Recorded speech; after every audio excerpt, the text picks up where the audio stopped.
Are you a woman that can't seem to shake that nagging, self-criticizing voice in your head? If so, this video is for you. Hi there, I'm Sierra Sullivan, and I have been empowering women just like you for over a decade. And I've been on my own personal process my entire life to become the most empowered woman I possibly can. And I tell you, the number one thing that I find and I have seen with my work with women and in myself that gets in our way is our own negative self-talk, our self-criticism. So I want to give you a quick tip today that has helped me in extraordinary ways to overcome my nagging self-doubt and demeaning voices. And it has put me on a path to becoming more confident, more free, more communicative, more light and fluffy, more energetic, and a way better woman to be in a relationship with. So for those of you that have potentially taken my course, I have a program called Tame Your Inner Critic, but I'm not here to tell you the whole thing. It's a whole process. But I want to give you one quick tip that's going to help you immediately begin to identify what it is that you can do to shift the voice in your head.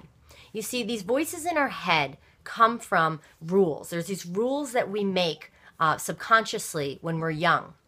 And so they're basically survival mechanisms. They're saying, okay, so, I was singing when I was young. My mom had a headache. She told me to be quiet. I made an agreement because it hurt me that she said to be quiet when I was expressing myself. And therefore, I now have a belief that if I sing and express myself, I won't get love.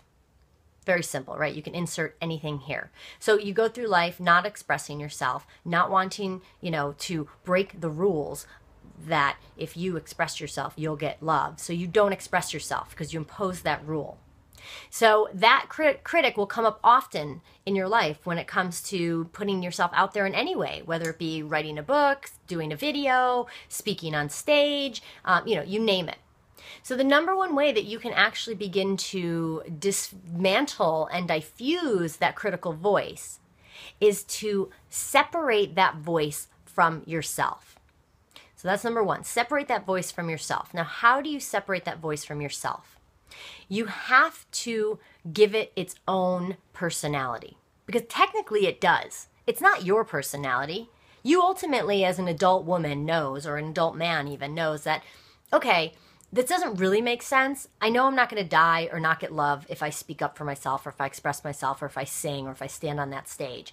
But there's still this paralyzing fear and this critic that says, don't you dare. Who do you think you are? Nobody's going to listen to you anyways. You don't have anything to say to anybody, right? Do these sound familiar? So you need to, when that critic shows up, you need to say, oh, hello, critic. You're here. But even more than that, because you do need to separate them, the best technique that I have found for shifting my voices is to not just separate myself from the critic, but to name the critic. When you name the critic, it becomes a personified version of that voice. And from that place, you can begin to not only see the characteristics of that critic and what that critic is actually there for, but you can also begin a very honest dialogue, ultimately with yourself, to discover why that critic exists in the first place. Now, there's a lot more to this technique, and I might share a few more tips in the weeks to come, but I want you to practice this technique. If you can notice the voice, identify the voice, be fun, and give it a name. Give it a fun name.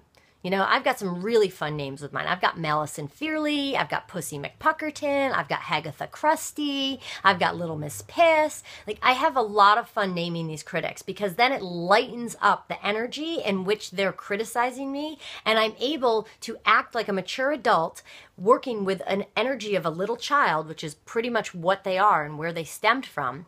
And then I'm able to actually have an honest dialogue with myself about what it is that they're needing, so that I can provide that need. I can personally meet that need, and then they ultimately soften. And not even that, sometimes they even go away altogether, but sometimes they actually work as fuel for my own success. So like I mentioned, this is a whole longer process, but I'm curious, and I challenge you to begin to name your inner critics. And I would love to hear what they have to say. So post below, give me some names. Who are they? What do they want? What are they criticizing you about? And let's have some fun dialogue. Awesome. Great to see you today. Hope you'll tune in next week. I'm Sierra Sullivan with Life Stylize. Have a beautiful day.